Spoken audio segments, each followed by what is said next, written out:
Good day. Welcome to another edition of Inside Putnam Valley Schools. Eric Gross, your host, along with Superintendent of Schools, Dr. Jeremy Luft. And Jeremy, good seeing you. Good seeing you too. Thanks for coming back. Thank you. It's been a great fall of weather. My God, beautiful. It's been beautiful for sure. Just beautiful weather. A little rain the last couple of days and wind, but other than that, we can't complain. Yeah, our athletic fields needed a little bit of rain, so it's good. Yeah, everything's been so dry. Yeah. And we talk about weather. There's a guy who's in charge of the weather, a guy who predicts the weather, a rather famous individual who's a special guest on our show today. And you know him well, too. I do. His daughter was my teacher. I know him personally, and he does a lot to give back to the community and the schools, so we certainly appreciate everything that he does for us. Why don't you introduce him? Well, come meet Mr. Jim Witt. Jim, welcome. Well, Jeremy, the season of fall is half over already. Beautiful fall, by the way. But that next season is the season that you love. When those phones start ringing at 4 o'clock in the morning, do we have school today? Don't we have school today? We're talking about winter and snow. And the guy who predicts the winter and the snow better than anybody is our friend Jim Witt. Jim, of course, is heard on area radio stations as well as radio stations in Maine predicting the weather. And Jim is a local guy, lives over in Cold Spring, went to the Lakeland School District, taught in the Lakeland School District. Welcome, Jim Witt. I remember, superintendents have the opportunity to make the decision in the morning. And I remember I used to call up the superintendents, and I called up a superintendent of Lakeland called Bob Ryan, Dr. Ryan. And I told him, it was about 4:30 in the morning, terrible situation, you really should cancel school. He said, all right. I said, no questions? Nothing. About 10 minutes later, he said, did you call me? He said, I thought I was dreaming. It's raining out, it's 40 degrees. Why would I cancel school? Because I said in Pennsylvania, the temperature is 7 and it's snowing like crazy, and that's going to be here just when the buses are out. So they canceled school, and it was a mess. So you have a terrific opportunity to make loads of mistakes. Yeah. I prefer my snow on the mountains in Vermont, not on the streets of Putnam Valley. Yeah. Well, it's a big decision to make because, weather forecasting is not always perfect, as you well know. Mm-hmm. And so you can rely on the Weather Bureau, and that's the best thing, rely on their weather forecast. And if they're wrong, you can always say, I listen to the professionals. Mm-hmm. Whereas if you go out on a limb and you're wrong, bingo. Well, Jim hosts the Hope for Youth Foundation. And Jim has the Hudson Valley Long Range Weather Calendar. Well, first of all, before you tell us about the calendar, everybody's waiting out there. What's that forecast for the winter of 2019-2020? Well, it's interesting. I've done it, and I have a very definite idea about the winter. Whether it's wrong or right, I'm not sure. But I think the winter starts out rather slowly. I don't see too much happening in November. And December seems to be on the warm side. And January, kind of normalish. Maybe a storm or two. But when you get to February, it starts to get a little more... dicey? That's the word I was looking for. And March, at the end of March and the beginning of April, somehow April 6th stands out in my mind as a potential where you'd have to maybe call school. How many snow days do we have, Chief? We're hoping not to use any. We have some built in, just in case. Under the calendar, though. Yeah. So it looks like it'll be not a terrible winter. It'll be kind of normal when it's all done. The Hope for Youth Foundation is a wonderful organization. Jim, of course, is the president. It benefits children here in the Putnam Valley schools. Yes, we have an after-school homework club that my daughter Karen Brothers started, I know, and we donate monies to this program every year. Dr. Fran Wills, of course, supported it wholeheartedly and wanted it, and we tutor kids after school, and we find it has been very, very, very effective. because the youngsters find out that they really can learn. They get a little bit more confidence, and after a while they start to like the subjects, which is, once you do that, then you're home free. Once they like, when I ran the Lakeland Weather Club over there in Lakeland High School, kids used to come in at 5 o'clock in the morning. They either hitched, walked, mom drove them, whatever, and every free period, lunch period, study hall, they would be in the weather room. And they all went on, not all, every one of them, but many, many went on to get their masters and doctorates in meteorology and currently running the U.S. Weather Bureau.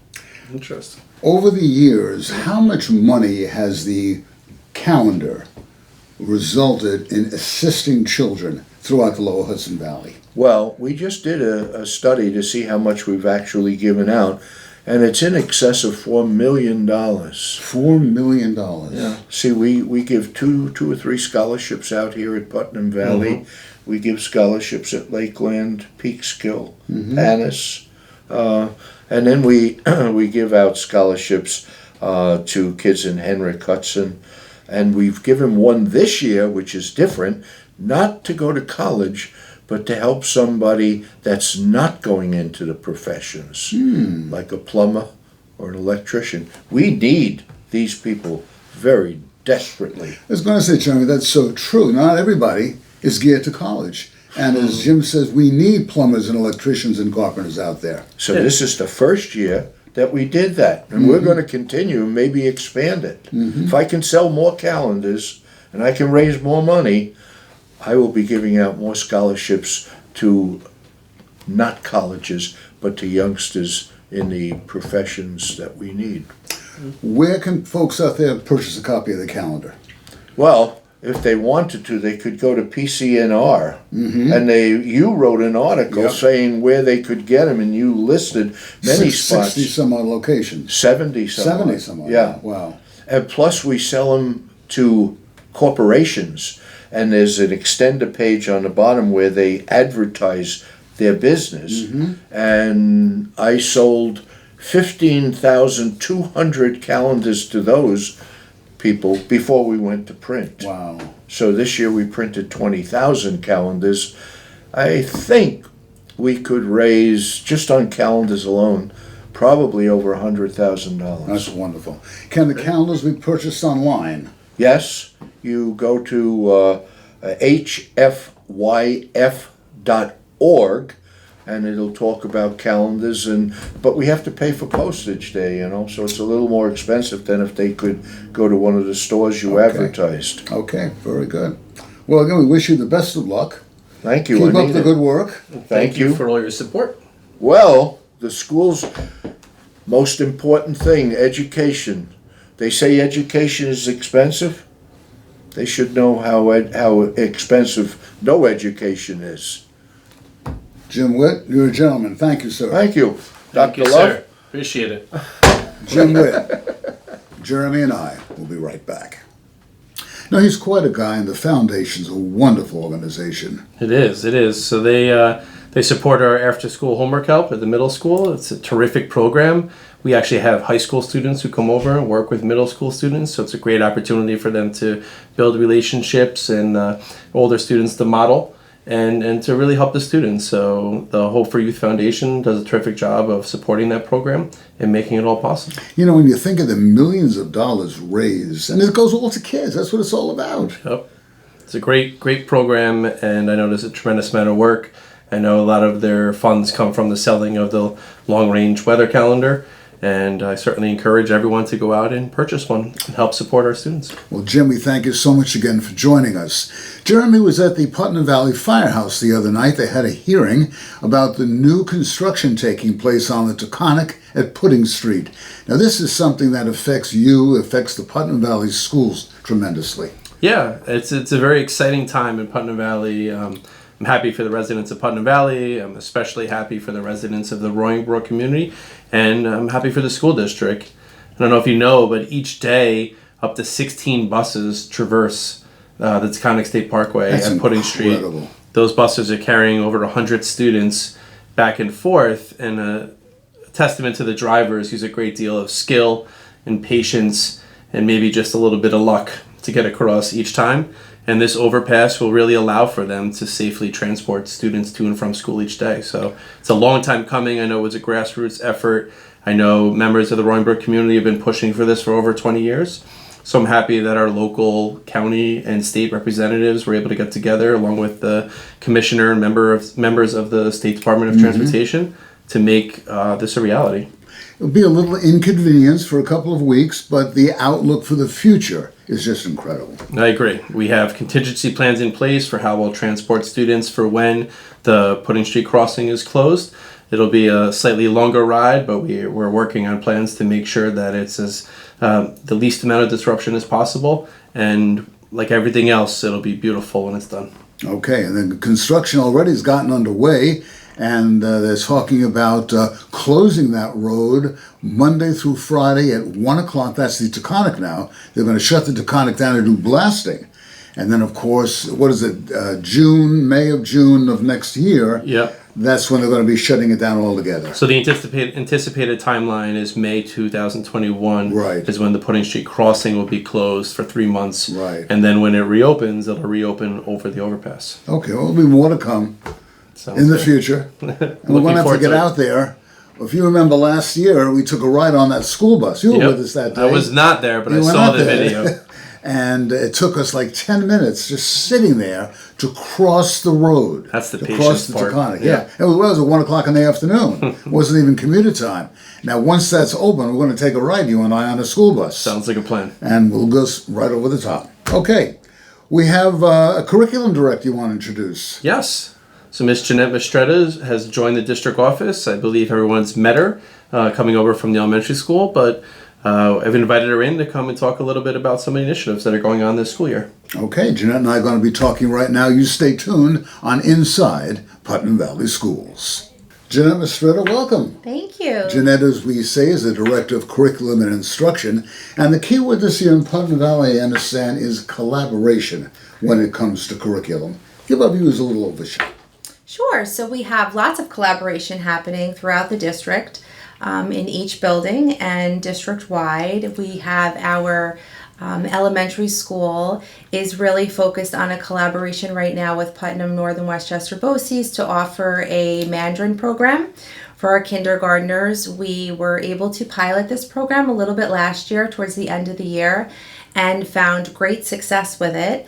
And so this year we have a teaching assistant, a Mandarin speaking teaching assistant in every classroom once a week. So it's really exciting, and the kindergarten teachers are loving it. The children are loving it. They're singing songs, they're counting, they're learning letters. And it's really a very nice addition to our kindergarten curriculum. This is elementary, kindergarten. We're not talking about high school. No. We're not talking about middle school. Little babies, 5-year-old boys and girls learning a language like that. Yeah, they're creating artwork and they are really enjoying it. And we're hoping to have a celebration in January for Chinese New Year. Celebration where we will have the parents come in and visit and be part of that. So it's exciting work. I want you to invite us. Absolutely. We will be there. Okay. Because that would be fantastic.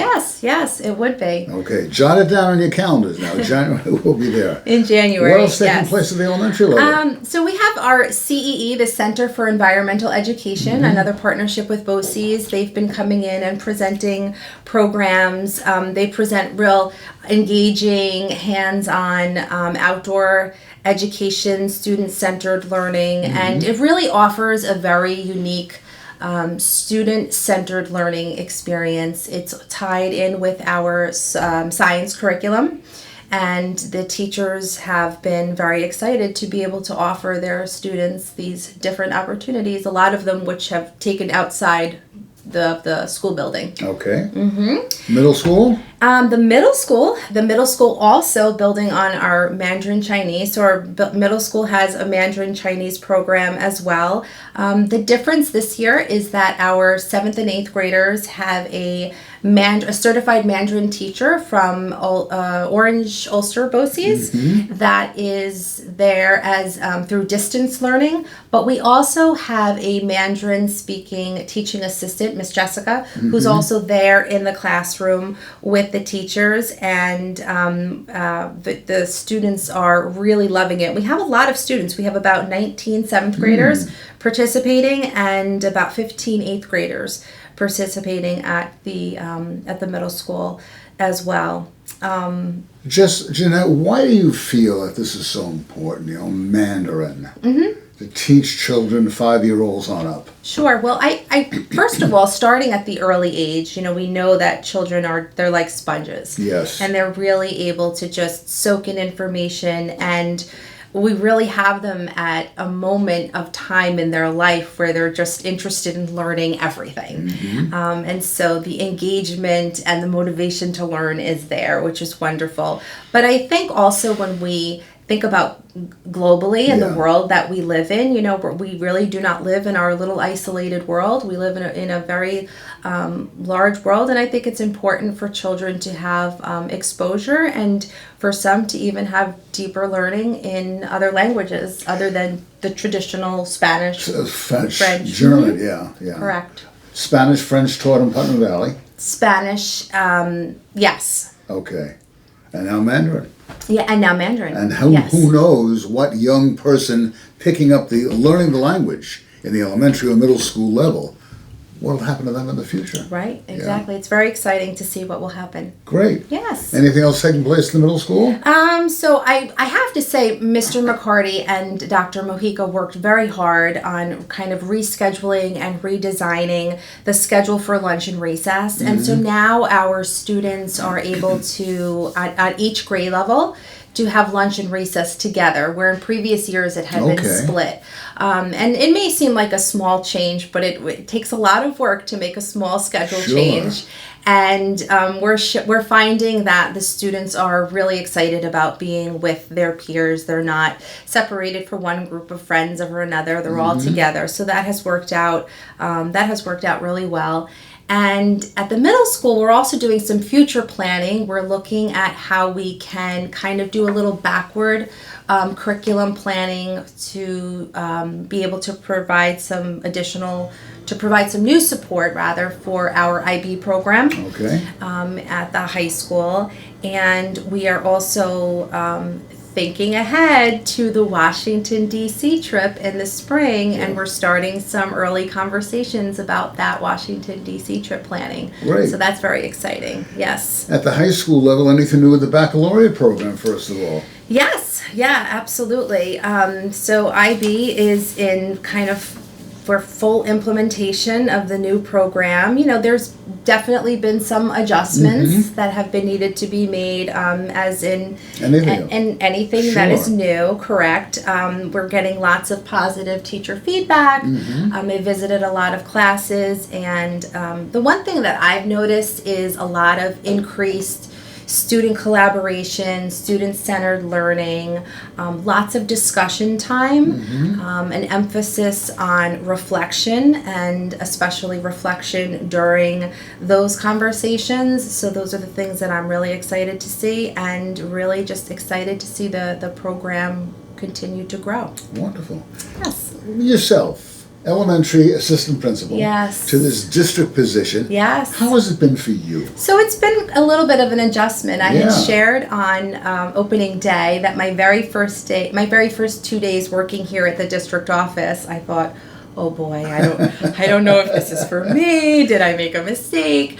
But it really was when I stepped out of the district office and went over to the high school and was working with our ESY students and with the teachers.